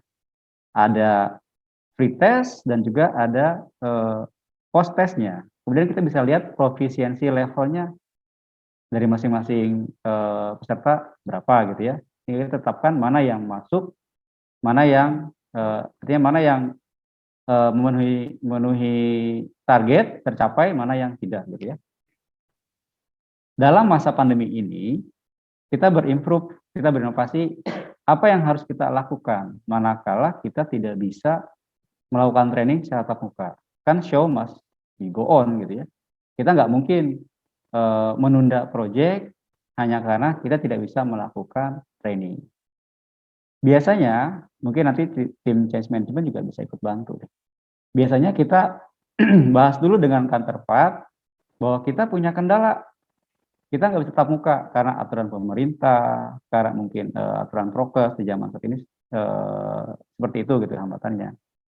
Terus apa yang bisa kita lakukan? Kita coba siapkan beberapa tools media yang mungkin membantu. Misal kita lakukan training secara online. Tapi gimana caranya ya training secara online tapi rasanya offline? Apakah Zoom meeting bisa cukup membantu? Apakah ditambahkan materi yang lebih detail? Apakah ditambahkan video-video exercising yang juga bisa mendukung pelaksanaan online training tersebut? Gitu. Nah, kemudian ya tadi tentunya approach-nya beda. Approach antara training secara online dan training secara offline itu beda. Baik dari sisi penyiapan waktu, kemudian materi, dan seterusnya. Apakah berdampak ke biaya? Mungkin iya. Apakah nanti juga ada terpisah sesinya gitu ya. Jadi kalau misalkan online itu lebih pendek secara waktu karena bisa dalam waktu bersamaan, enggak juga gitu ya. Karena kita harus kontrol. Kita batasi misal satu sesi hanya untuk 10 orang gitu ya, berapa jam, kemudian kita siapkan tendernya berbeda juga. Itu sih. Jadi mitigasinya tetap kita harus siapkan. Ini approach yang paling optimal untuk bisa di-deliver supaya hasilnya sama atau mendekati sama dengan offline seperti apa. Kemudian bagaimana pengukuran pretest dan post-testnya. Supaya paling tidak kita bisa tahu proficiency level dari masing-masing peserta atau kandidat dari usernya. Karena kita juga butuhkan untuk pre-go live check nantinya. Ada aspek user readiness di situ. Kalau kita lihat usernya belum siap, itu akan menjadi penghambat juga untuk dilakukan go live gitu ya. Ya, mungkin juga ada plan B-nya manakala online training ini kita ukur gagal, ya kita harus ada plan B, ada contingency plan-nya untuk tetap dilakukan secara offline. Nah, yang kita offline kan berapa? Mungkin tidak harus seluruh peserta. Misal dari 50 orang peserta yang dilakukan secara online, ternyata dari 50 tadi 90% lulus, 10%-nya gagal. Yang 10%-nya yang kita remed dan kita lakukan training offline. Sehingga effort-nya pun sudah berkurang gitu. Saya yakin semua orang nantinya menyesuaikan diri dengan situasinya gitu ya. Kemudian semua orang berusaha menyerap sebanyak-banyaknya yang dia mampu serap. Kurang lebih mitigasi sekarang dijalankan seperti itu Pak Yusman. Mudah-mudahan menjawab. Oke, mungkin kalau ada yang mau sharing lagi dari CM boleh. Mbak Elisa boleh, silahkan tambahannya. Atau Pak Fandi lagi. Oke, Mbak Elisa silahkan. Ya, terima kasih Pak Erwan. Nambahin untuk pertanyaan Pak Bisma ya. Nah, kalau misalkan dari saya sendiri Pak, kan kami itu ada beberapa training ya. Dari awal itu kan kami ada train the trainer. Nah, train the trainer itu kami menyiapkan beberapa orang, itu maksimal 2-3 orang sebagai otak untuk mengetahui seluruh transaksi di sistem tersebut. Nah, jadi kami persiapkan dulu nih trainer itu kita mempersiapkan beberapa orang yang sebagai otaknya di perusahaan tersebut. Nah, setelah kita persiapkan, nanti kita coba nih ke sistem mereka bisa tidak melakukan di sistemnya seperti apa. Nah, kita sebut sebagai UAT atau User Acceptance Testing. Nah, setelah dari key user ya, kita sebut itu key user, 2-3 orang ini kita sebut key user. Setelah user sudah melakukan train the trainer, sudah melakukan user acceptance testing, nah nanti di sesi training terakhir itu ada end user training atau biasanya kita sebut itu tuh training untuk end usernya.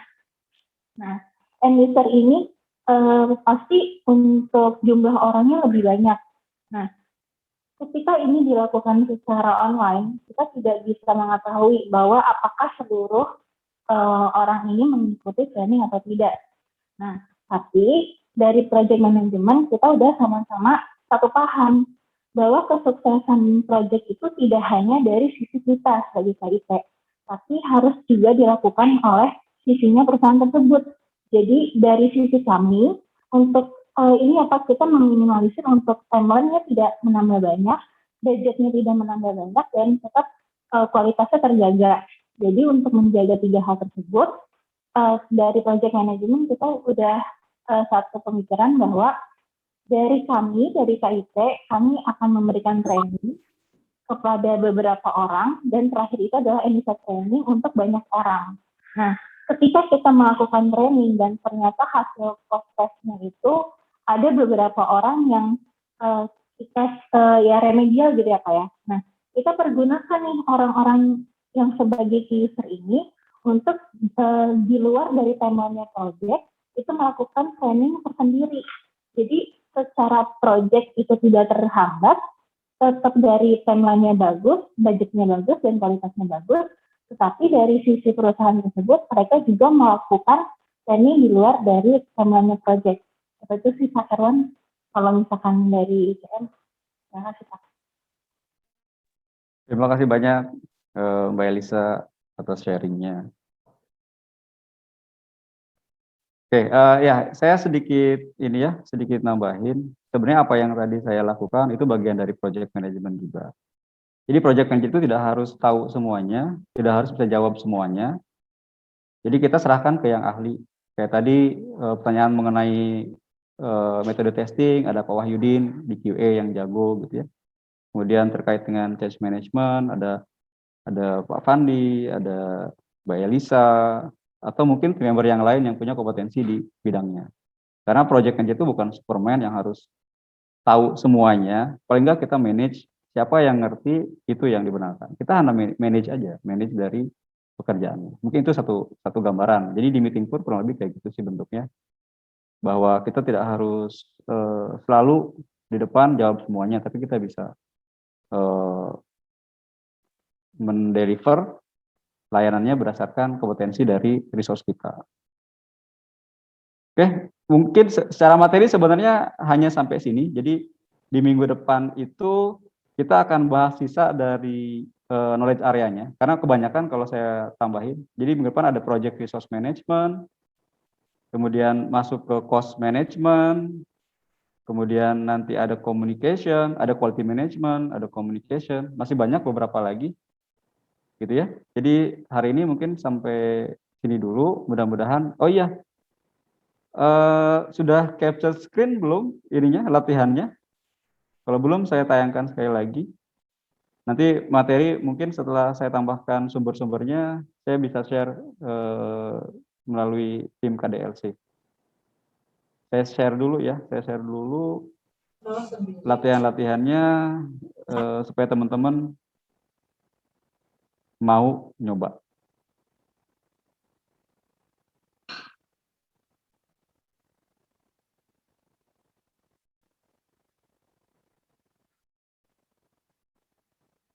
Mana ya?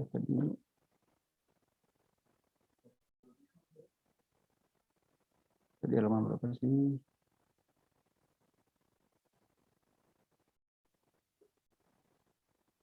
Oh, bukan di sini ya? Oh, benar sini. Nah ini. Jadi latihan pertama ini, buatlah project charter dari project Anda saat ini. Itu latihan pertamanya. Kemudian yang kedua itu terkait dengan WBS ya. Jadi buatkan skop proyek, kemudian identifikasi constraint dan asumsinya, buat tahapan proyeknya, kemudian buat WBS-nya. Oke, ini silahkan di screen capture. Yang latihan pertama dong bro, belum di screen capture. Yang pertama itu Pak Boy. Oh Pak Boy mau buat juga, duh bahaya. Ini Pak, project charter Pak. Pak Boy untuk project di Mabes Pak, itu Pak Boy mau jadi PM-nya Pak. Mantap. Kan sama-sama belajar. Kemarin saya dapat sharing dari Pak Dirut, materi yang PMI-nya itu Pak, berat banget Pak, jadi itu buat S2 banget. Jadi teman-teman mungkin kita sharing yang basic, nanti ke arah sana juga insya Allah. Siap. Ambil aja Pak. Bro lo. Sertifikasi itu murah kok, dibayarin kantor ini. Dari Washington University itu. Insya Allah Pak. Siap. Oke, itu yang pertama project charter, yang kedua terkait dengan scope management plan, ujungnya adalah WBS. Jadi scope proyeknya apa, constraint dan asumsinya seperti apa, kemudian tahapan proyek dan deliverables-nya, ini mungkin kayak berupa milestone, kemudian WBS. Itu ya. Itu yang kedua, udah. Kalau di screen capture, kita geser ke berikutnya. Nah, berikutnya ini yang network diagram, activity network diagram. Jadi ini mungkin capture aja langsung. Ini tasnya A sampai H, ada durasinya, ada predecessor-nya, ada ketentuan lag-nya. Nanti digambarkan aja. Ya, materi nanti saya share. Mudah-mudahan besok bisa saya, atau hari ini deh, saya lengkapin source-nya dulu. Siap, Pak Bisma, Pak Kunkur, nanti di-share, Pak. Oke, udah di screen capture ya? 1, 2, 3, udah selesai. Oke, oh ya, udah sampai itu doang. Jadi hari ini sampai sana, nanti minggu depan kita ada project resource. Kemudian ada lagi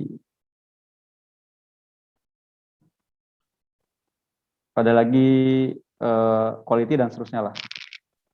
Oke, terima kasih banyak atas kehadirannya. Terima kasih banyak teman-teman yang lain yang sudah share. Mudah-mudahan ya kayak gini ya, enak share-nya. Jadi masing-masing yang punya kelebihan bisa share dan juga kita saling melengkapi. Oke, saya kembalikan ke Bu Desi, KDLC. Silahkan Bu Desi. Baik, terima kasih banyak kepada Bapak Erwan atas sharingnya. Nah, mudah-mudahan di acara selanjutnya lebih banyak yang mengikuti sharing. Terima kasih untuk hari ini. Saya tutup saja ya. Terima kasih kepada Bapak Ibu yang telah mau bergabung mengikuti sharing IT Project Management. Minggu depan ada lagi ya sharing, nanti saya share. Terima kasih, mohon maaf apabila banyak kekurangannya. Saya tutup ya. Mari sama-sama kita membaca hamdalah. Alhamdulillah. Terima kasih Pak Dirut, Pak Komisaris sudah bisa join. Bapak, Ibu-ibu. Terima kasih semua.